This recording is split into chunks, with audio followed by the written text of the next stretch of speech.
Psalm 44. We have heard it with our ears, O God. Our ancestors have told us what you did in their days, in days long ago. With your hand you drove out the nations and planted our ancestors. You crushed the peoples and made our ancestors flourish. It was not by their sword that they won the land, nor did their arm bring them victory. It was your right hand, your arm, and the light of your face, for you loved them. You are my King and my God, who decrees victories for Jacob.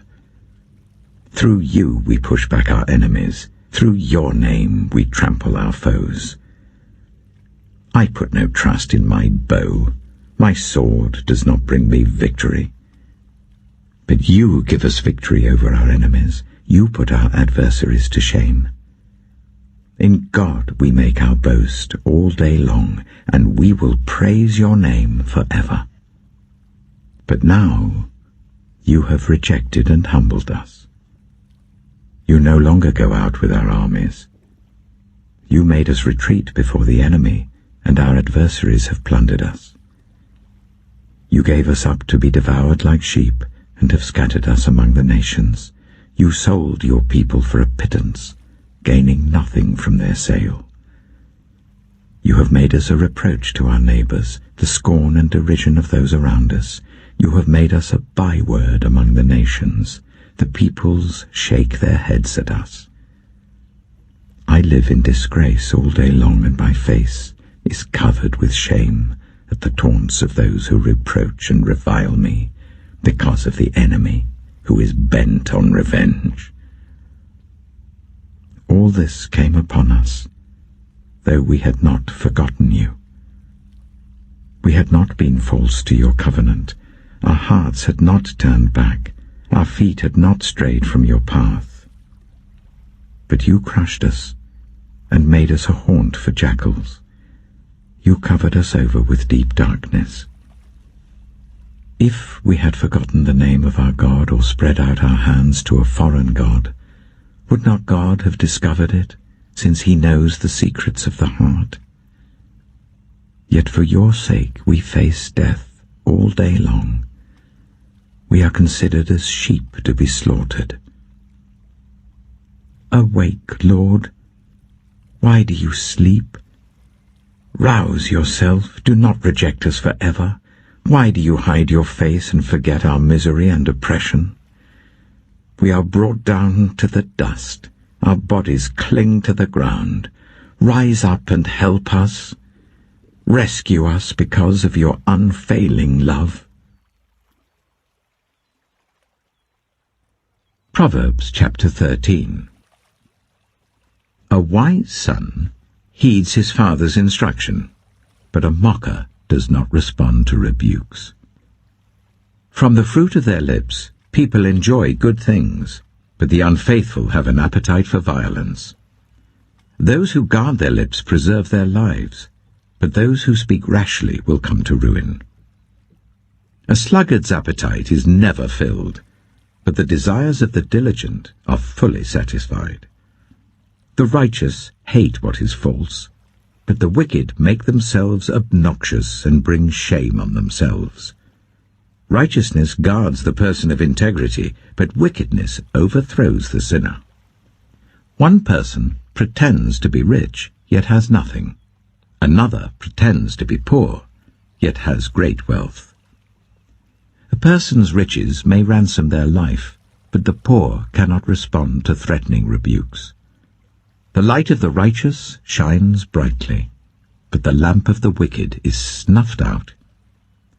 Where there is strife, there is pride, but wisdom is found in those who take advice. Dishonest money dwindles away, but whoever gathers money little by little makes it grow. Hope deferred makes the heart sick, but a longing fulfilled is a tree of life. Whoever scorns instruction will pay for it, but whoever respects a command is rewarded. The teaching of the wise is a fountain of life, turning a person from the snares of death. Good judgment wins favor, but the way of the unfaithful leads to their destruction. All who are prudent act with knowledge, but fools expose their folly. A wicked messenger falls into trouble, but a trustworthy envoy brings healing. Whoever disregards discipline comes to poverty and shame, but whoever heeds correction is honored. A longing fulfilled is sweet to the soul, but fools detest turning from evil. Walk with the wise and become wise, for a companion of fools suffers harm. Trouble pursues the sinner, but the righteous are rewarded with good things. A good person leaves an inheritance for their children's children, but a sinner's wealth is stored up for the righteous. An unplowed field produces food for the poor, but injustice sweeps it away. Whoever spares the rod hates their children, but the one who loves their children is careful to discipline them. The righteous eat to their heart's content, but the stomach of the wicked goes hungry.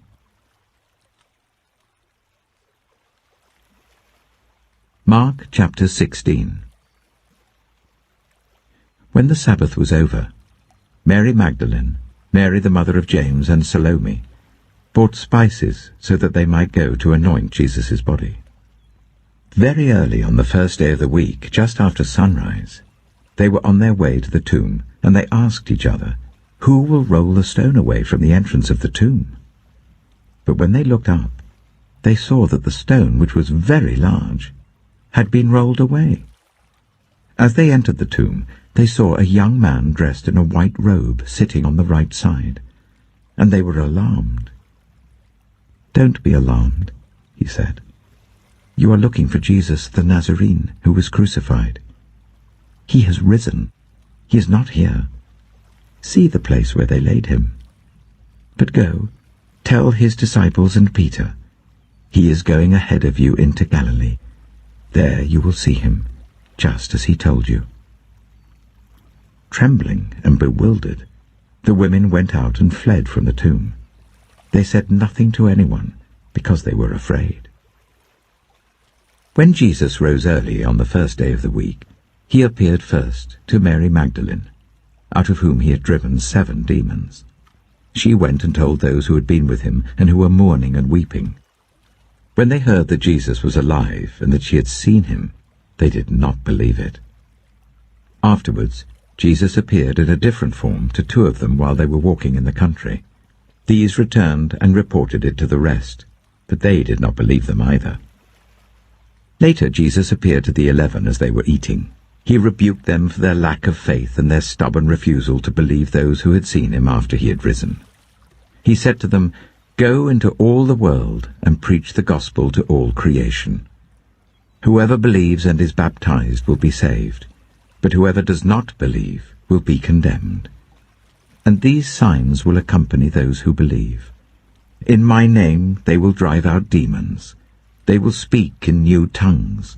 They will pick up snakes with their hands, and when they drink deadly poison, it will not hurt them at all. They will place their hands on people who are ill, and they will get well." After the Lord Jesus had spoken to them, he was taken up into heaven, and he sat at the right hand of God. Then the disciples went out and preached everywhere, and the Lord worked with them and confirmed his word by the signs that accompanied it.